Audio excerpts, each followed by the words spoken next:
Hey, it's Nico here at Zambeziflora. Today we're in a bit of Miombo Woodland around Lusaka. It's kind of that transition period between the cool dry season and the warm dry season. There's not too much in growth at the moment, but let's go have a look and see what we can find flowering. Miombo Woodland is the main woodland type in Zambia. It covers large areas of the country. It's dominated with an upper canopy of species of Brachystegia, Jewel Bernardia, and Isoberlinia in the subfamily Caesalpinioideae of Fabaceae.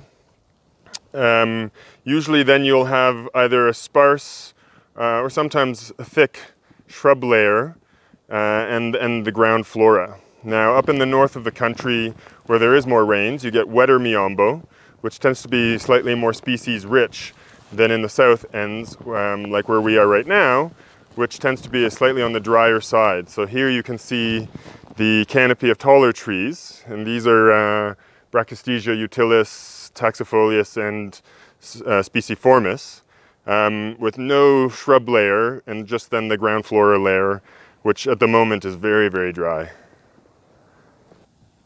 This is Lepidogathis Randia. We've got these axillary compound cymes, quite dense ones at that too, with these nice little white and green, or white and pinky purple flowers, just still showing at this time of year. Yeah, lovely to see these guys. The Miombo Woodland is a deciduous woodland system. It is in leaf for most of the year, but that kind of point between the end of the cool dry season and the start of the hot dry season, they start to shed their leaves before flushing out again a few weeks after. Usually the trees don't exactly grow straight. There's always usually a bit of a lean to them. And here we've got a bit of a extreme take on that, where this guy got bent over for whatever reason and has done a bit of a corkscrew and continues growing. Miombo woodland are usually pretty nutrient poor woodlands, with the most of the nutrients being accumulated in the biomass of the trees. And within them then you come across these termite mounds or termitaria that tend to be slightly a little bit more nutrient rich comparatively to the surrounding vegetation. And thanks to the action of the termites, increasing the nutrient content of the mounds, tend to be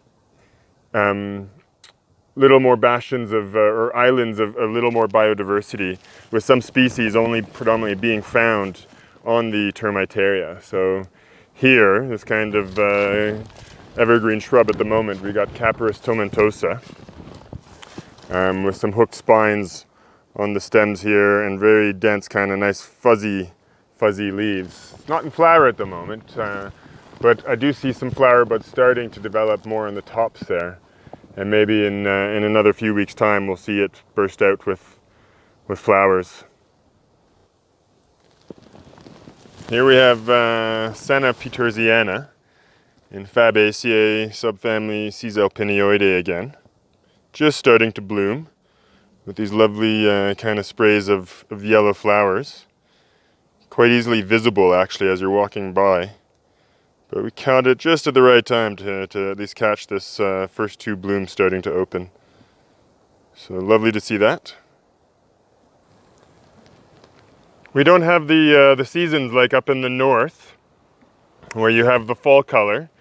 But there are a few species that kind of give a nice bit of show as the leaves start to fall. It's more or less kind of spring color here. So here we have Pseudolachnostylus merprunifolia that is starting to shed its leaves, and they're turning this kind of lovely orangey red color, yellow before going to orangey red, and then will fall and the new leaves will come out. But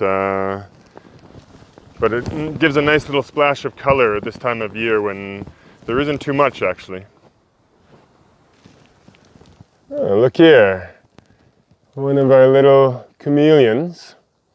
Don't really see these guys too often during this time of year. They kind of disappear into the undergrowth.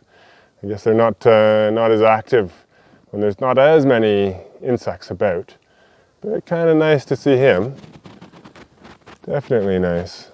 He's not going to run away on me anytime soon, but very nice to see him out and about today. Also enjoying the sun, I think.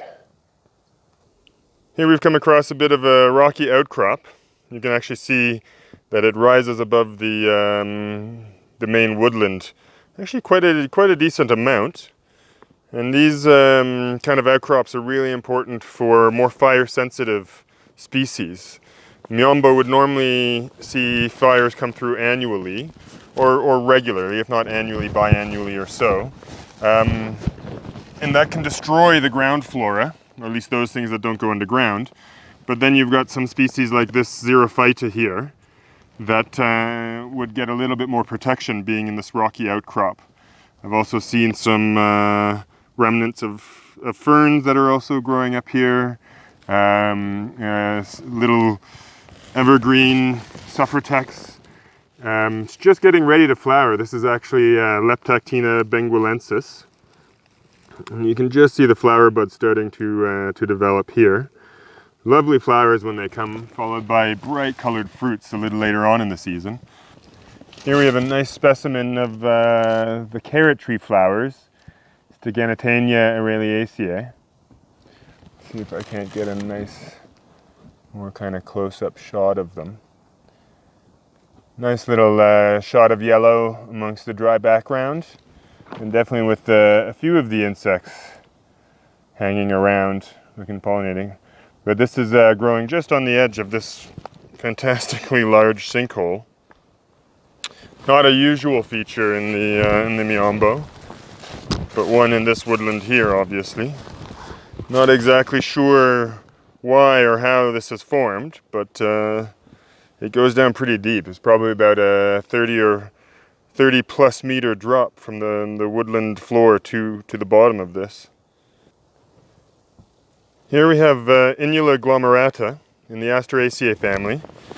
It's got these kind of large lanceolate hairy leaves, and then when it does flower, it usually grows from a basal rosette and then shoots up this large panicle with these aggregated capitula with these nice kind of yellowy orange flowers.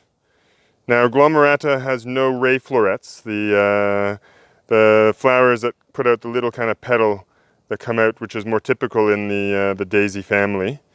But there is another species in Zambia, Inula paniculata, which does have the ray florets.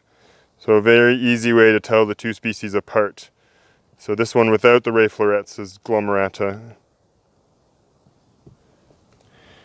Here we have one of the few epiphytic orchids, actually, that we can find in these kind of drier woodlands. This is Erangus radicchioi, variety radicchioi, or subspecies radicchioi, I can't remember. It won't be flowering probably until November or so, but here we have the results of last year's flowering. Got 3 nice seed pods, still yet to fully ripen and spread their seeds. You've got that nice kind of spidery pattern of the roots. This is well, it can be a deciduous epiphyte, losing the leaves. It still has 1 leaf on it at the moment, but sometimes it will drop all of its leaves in very dry conditions and then just regrow them once the rains come back. Here we have Minottis katangensis in Dipterocarpaceae. Flowers are actually finished on these, but I just wanted to kind of highlight the nice the calyces that kind of expand and harden in fruit to form these little well, they will form kind of wings that will help the seeds disperse when they are ripe. But kind of just such a nice bright red in contrast to the foliage and to the rest of the woodland. Here we have Delbiella niacie. It's just starting to flower. You know, in another week or so, this would be fantastically, completely filled with these whitish flowers. So this is also in Fabaceae, in the subfamily Papilionoidae, or Faboidae, as it might be now. But you can just see that it is getting ready to have a massive show of these little tiny white, very sweetly fragrant flowers. Actually, I can smell it here as well. But I hope I come back in time to catch this thing in full flower, because there is a heck of a lot of buds on this tree. We've got a beautiful little Hibiscus rodentus here. Such bright, bright flowers. Beautiful. Stunning, stunning little plants. Usually just a few centimeters, a few inches off the ground in terms of growth.